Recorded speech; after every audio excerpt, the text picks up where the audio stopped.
कबहू मन रंग तुरंग चढ़े, कबहू मन सोच करे धन का, कबहू मन नारी प्यारी लगे, कबहू मन त्याग चले बन का। इसकी तो तरंगे चलती रहती हैं, और वो तरंगे कहीं और जगह से नहीं आई, हमने जो जो पकड़ाया इसे वही वही इसमें भरा हुआ है।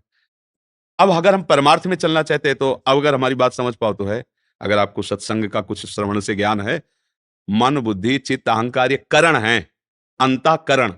सुना है कभी शब्द ऐसे कि हम बोलते चले जाएं ऊंची धरा की बात तो आपको पकड़ में ना आवे तो फिर कैसे बात बनेगी? करण है अंतःकरण। करण माने होता है यंत्र, इनके द्वारा क्रिया की जाती है। मन बुद्धि चित्त अहंकार ये चारों माया के द्वारा रचित हैं। हमारा जो स्वरूप है वो माया रचित नहीं है, हम भगवान के दिव्य अंश हैं। पर हम इसमें इतना तन्मय हो गए कि देखो जैसे निकलता है ना मेरा मन, ये तो कहने की बात है, मैं ही मन बन गया हूं। इतना प्रेम मन से होने हो गया है कि वो जो कह रहा है वो मैं स्वीकार करता हूं कि मैं ही कर रहा हूं। बस इस बात से थोड़ा अलग उपासक हो जाए तो साधना प्रारंभ हो जाए। मन का दृष्टा बनना है, मन नहीं बनना। मन आप नहीं है, मन आपका एक करण है। जैसे हाथ आप नहीं है, हाथ आपके शरीर का एक अंग है, आप थोड़ी शरीर है। अब ये शायद ज्ञान की बात समझ में आ रही कि नहीं आ रही? हाँ, अगर देख लो समझ में आ रही हो। पवित्र अंतःकरण, अब चूंकि प्रश्न ऐसे होते हैं कि वो अध्यात्म की धरा में ही पहुंचाए जा सकते हैं, तो जब तक हम इस मन से अपनापन रखेंगे तब तक ये हमें परास्त करेगा। और जब हम प्रभु से अपनापन करेंगे और मन पर निरीक्षण करेंगे, गलत बात फेंक रहा है हमें इसकी नहीं सुनना है। मान लो आप हमको गलत सुनाते रहो, हम नहीं सुनेंगे, बैठे हम। आप कह रहे हो गलत करो चल के, हम नहीं करेंगे। पर वो हम तभी मानेंगे जब आप अलग हो हम अलग है। और अगर हम आप एक हो गए तो आपकी बात हमारी बात, हमारी बात आपकी बात। हमसे गलती यही जन्म जन्मांतरों से हो रही कि हम और मन एक हो गए हैं, तदात्म। अब वो जो कहता है वही हम करते हैं, और जो हमने किया वही उसके पास है। ये कहीं बाहर से नहीं फेंक रहा, मन में जो भरा है वही तो है, और भरा वही है जो आपने भरा है। कोई बाहरी थोड़ी भर गया है, हम ही ने तो अपने मन को भरा है। गंदी बातें भरी तो गंदी बातें दिखाई दे रही। अभी अच्छी बातें भर लो तो अच्छी बातें मन फेंकने लगेगा। निराश नहीं होना, खूब नाम जप करो, सत्संग सुनो, शास्त्र स्वाध्याय करो। मन की जो गलत प्रेरणाएं हैं उसकी बात नहीं माननी है। वो इस समय नशे में है।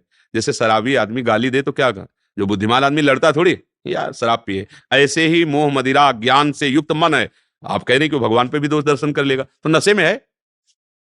एक आदमी नशे में था तो राजा की सवारी जा रही थी, बीच में घुस गया, कहा, "ए, हाथी बेचेगा?" राजा से। तो सब हंस दिए, बोले इसको थोड़ा पकड़ के ले जाओ, बंदी बना के रखो, इसे सुबह लाना। जब सुबह लाए, कहा क्यों रे मेरा हाथी खरीदेगा? बोले हाथी खरीदने वाला तो उतर गया साहब। हाँ, तो ये ऐसे ही मन है ना, ये भगवान पे गुरु पे सब पर दोष दर्शन कर सकता है क्योंकि नशे में है। इसका नशा उतारो, माया का नशा उतरेगा। राधा राधा राधा, खूब नाम, श्यामा प्यारी कुंज बिहारी, खूब रटो, अभी मन निर्मल होने लगेगा। निर्मल मन ही भगवान का स्वरूप है। जब मन निर्मल हो जाता है तो मन ही भगवान बन जाता है। इंद्रियाणाम मनश्चास्मि, भगवान कह रहे हैं इंद्रियों में मन मैं हूं। इसमें घबराने की जरूरत नहीं। घबरा इसलिए जाते हैं कि मन और अपने को एक मान लेते हैं। ये लगता है अब तो मन बुरा सोच रहा है, अब तो हमारी दुर्गति होगी, अब तो मैं बहुत नीच हूं। नहीं नहीं नहीं, आप बिल्कुल अलग हैं। वो एक अलग डिपार्टमेंट है, आप अलग हैं। आपका वो यंत्र है, आप उसे बहुत सावधानी पूर्वक प्रयोग कीजिए, ठीक हो जाएगा। आपने गलत प्रयोग किया, उसमें गलत भरा हुआ है, वो बार बार फेंक रहा है। मन ऐसे ही एक अव्यक्त सीसी कैमरा है, वो सब कुछ नोट करता रहता है। और जब आप भजन में बैठोगे वही आपको दिखाना शुरू कर देता है, जन्म जन्मांतरों में आपने ये किया है, देखो। बस चुप रहो, भजन चल रहा है वो नष्ट हो जाएगा। न दुखी हो, न सुखी हो, न घबराओ, न भयभीत हो, न आसक्त हो, वो निकल रहा है, शांत हो रहा है, निकल जाएगा। राय माता बहन की तरफ गंदी दृष्टि मत रखिए, और धन की प्रधानता की मांग मत रखिए।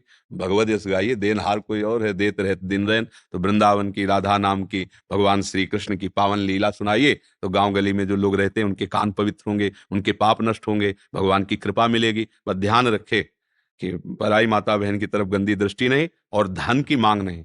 देनहार कोई, वो देगा, अपने आप मालिक है, वो भरण पोषण करेगा। अगर श्री कृष्ण पे विश्वास नहीं तो भागवत को क्या जाना। अगर श्री कृष्ण पे विश्वास है तो मांगने की क्या बात है, जो प्रभु दे देंगे, जितना भरण पोषण उनको करना है वो चलता रहेगा। तो ऐसे भाव से जाना भी चाहिए।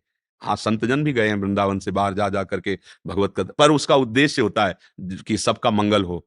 उद्देश्य धन कमाना, उद्देश्य भोग सामग्री इकट्ठा करना नहीं, उद्देश्य सबका मंगल हो। हम तो भगवान का यश गाते हैं, जिनके कान में पड़े मंगल हो, हमारा भरण पोषण भगवान से होता है। यही भक्त का लक्षण है।